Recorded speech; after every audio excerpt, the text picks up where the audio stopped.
Halo Sobat Sip, pernahkah kamu berpikir tentang siapa pemimpin dalam hidupmu? Seringkali orang mengaitkan pemimpin dengan sosok atasan di tempat kerja atau dengan posisi atau jabatan tertentu. Ini adalah merupakan persepsi yang salah tentang kepemimpinan. Karena sebenarnya pemimpin itu bukan hanya milik orang tertentu atau keturunan tertentu, bukan juga milik orang-orang yang memiliki jabatan yang menjadi manajemen atau board of director dari sebuah perusahaan, atau orang-orang yang memiliki gelar atau jabatan tinggi saja. Setiap orang sebenarnya diciptakan sebagai seorang pemimpin, minimal menjadi pemimpin bagi dirinya sendiri. Seorang ayah adalah merupakan kepala keluarga yang memimpin anggota keluarganya. Seorang ibu adalah pemimpin bagi anak-anaknya.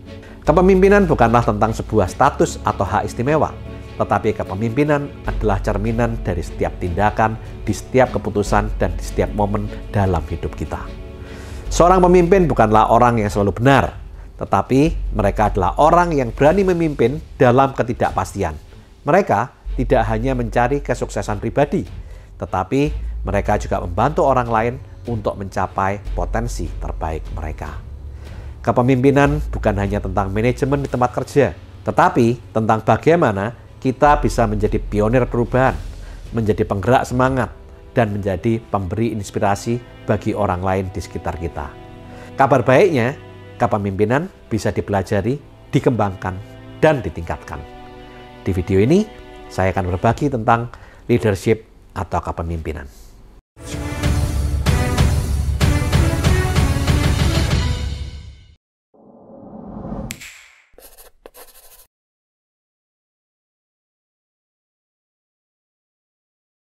Pemimpin adalah merupakan orang yang memiliki pengaruh.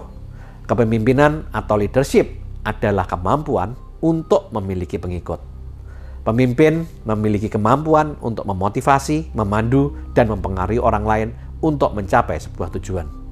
Pemimpin tidak hanya memberikan arahan, tetapi juga menjadi contoh, memotivasi tim, dan mengambil keputusan yang tepat.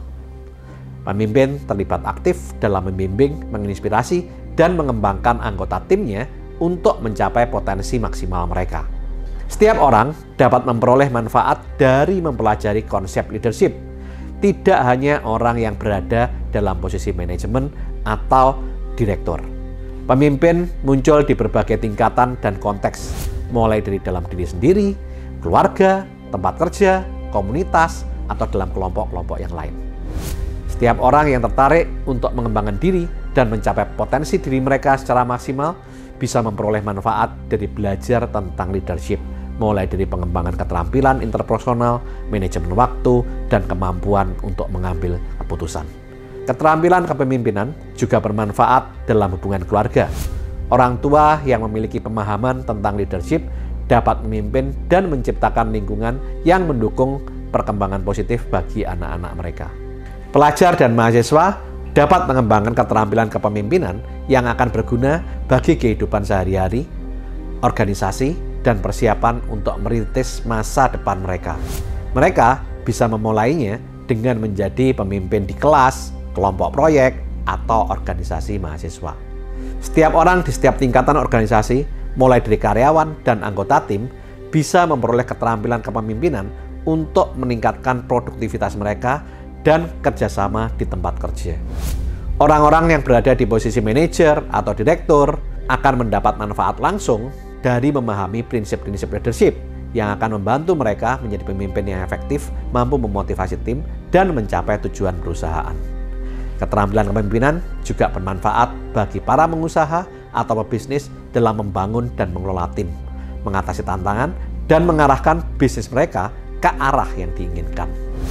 Leadership juga memiliki dampak yang signifikan dalam organisasi keagamaan untuk membentuk dan memimpin komunitas ke arah tujuan spiritual dan pelayanan dengan memberikan dukungan moral, memberikan nasihat, dan membantu setiap orang dalam pengembangan spiritual mereka.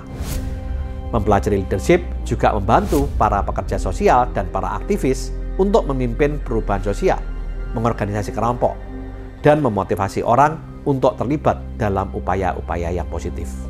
Orang yang terlibat dalam organisasi masyarakat, partai politik, dan pejabat publik bisa menggunakan konsep leadership untuk memimpin para pengikutnya, untuk memimpin proyek-proyek, untuk mengelola event-event yang dilakukan, dan mempunyai kontribusi positif dalam komunitas mereka.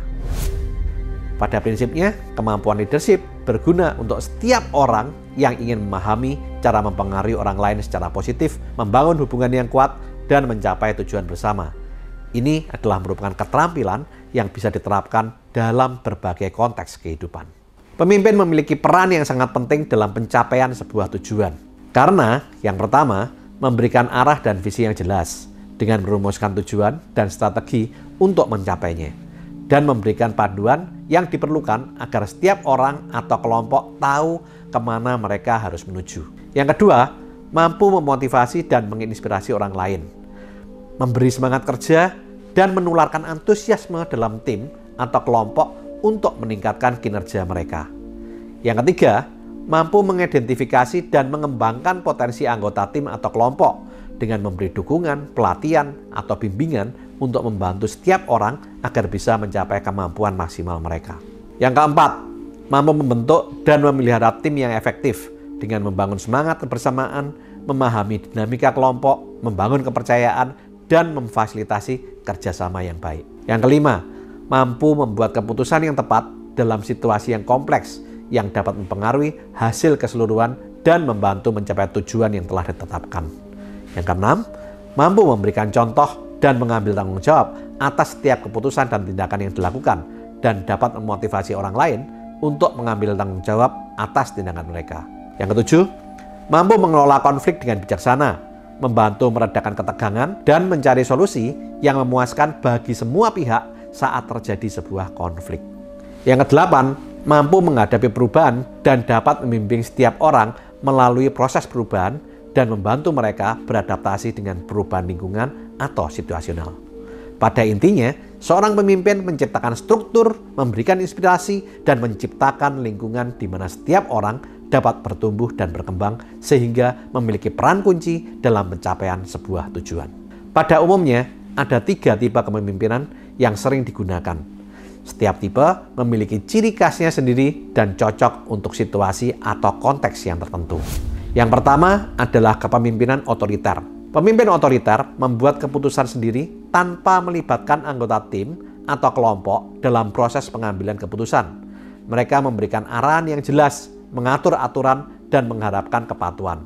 Gaya ini efektif dalam situasi darurat atau ketika keputusan cepat diperlukan. Tipe yang kedua adalah kepemimpinan demokratis. Pemimpin demokratis melibatkan anggota tim atau kelompok dalam proses pengambilan keputusan.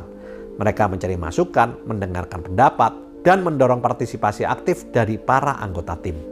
Gaya ini cenderung menciptakan ikatan yang kuat antara pemimpin dan tim, serta dapat meningkatkan kreativitas dan motivasi seluruh anggota tim. Tipe yang ketiga adalah kepemimpinan delegatif atau laissez-faire. Pemimpin delegatif memberi kebebasan besar kepada anggota tim untuk membuat keputusan dan mengelola tugas mereka sendiri. Mereka memberikan tanggung jawab dan mempercayai anggota timnya untuk menyelesaikan pekerjaan. Gaya ini efektif saat tim tersebut terdiri dari beberapa orang yang memiliki kompeten dan mandiri. Tidak ada tipe kepemimpinan yang terbaik dalam semua situasi. Pemimpin yang efektif harus dapat mengadaptasi gaya kepemimpinan mereka sesuai dengan konteks dan kebutuhan tim. Keberhasilan seseorang pemimpin tergantung pada kemampuannya untuk menyesuaikan gaya kepemimpinan dengan tuntutan dan dinamika lingkungan kerja atau situasi tertentu. Ada beberapa prinsip dan langkah-langkah yang bisa kita lakukan untuk menjadi seorang pemimpin yang baik. Langkah yang pertama, memahami diri sendiri. Kenali kekuatan dan kelemahan Anda. Dan kenali juga nilai-nilai dan tujuan hidup Anda.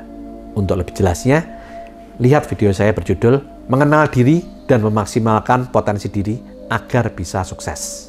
Langkah yang kedua, miliki kemauan untuk belajar dan mengembangkan diri seumur hidup dengan cara membaca buku, menghadiri seminar, melihat YouTube pengembangan diri, dan belajar dari pengalaman sehari-hari. Pembelajaran yang konstan akan membantu Anda untuk tumbuh menjadi seorang pemimpin. Langkah yang ketiga, temukan mentor.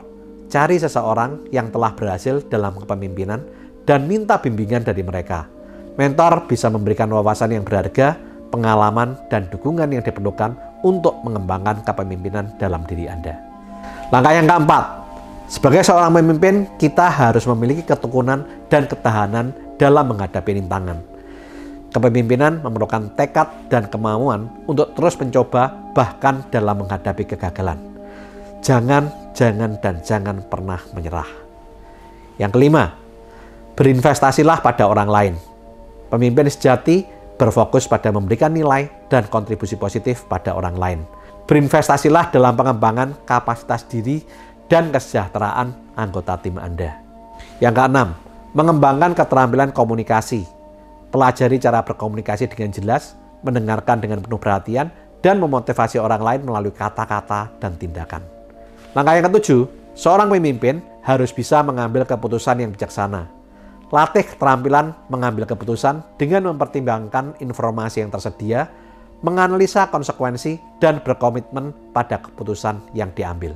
Untuk lebih jelasnya, lihat video saya, Cara Menjadi Pengusaha Sukses dan Dihormati Orang Lain. Langkah ke-8, kepemimpinan tidak hanya tentang mengelola diri kita sendiri, tetapi juga tentang bagaimana memimpin tim. Pelajari dinamika kelompok, cara memotivasi anggota tim, dan menciptakan lingkungan kerja yang nyaman dan kompak. Langkah ke-9, pemimpin yang baik adalah pemimpin yang memiliki integritas tinggi. Jaga agar tindakan dan keputusan Anda selaras dengan nilai-nilai dan prinsip-prinsip yang Anda pegang. Saya harap Anda dapat mengembangkan kepemimpinan dalam diri Anda dengan melakukan pengembangan karakter, memberi pengaruh positif, dan melakukan pembelajaran yang berkelanjutan agar bisa menjadi pemimpin yang efektif. Saya harap melalui video ini Anda bisa menjadi seorang pemimpin minimal bagi diri Anda sendiri dan keluarga Anda. Dan bagi Anda yang mau mengembangkan dan meningkatkan kemampuan leadership Anda, saya harap video ini bisa membantu Anda untuk menaiki jenjang karir, memiliki bisnis yang berhasil, dan menjadi orang sukses dan bisa meraih impian-impian Anda. Orang yang sukses bukan tergantung dari berapa banyak uang yang mereka peroleh, berapa banyak aset yang mereka miliki, tetapi tergantung dari berapa banyak orang yang bisa dia bantu untuk meraih kesuksesan. Lakukan terus saving, investing, protecting agar hidup Anda makin sip. Saya, Tony Hermawan Adikaryo, sampai jumpa di puncak kemakmuran.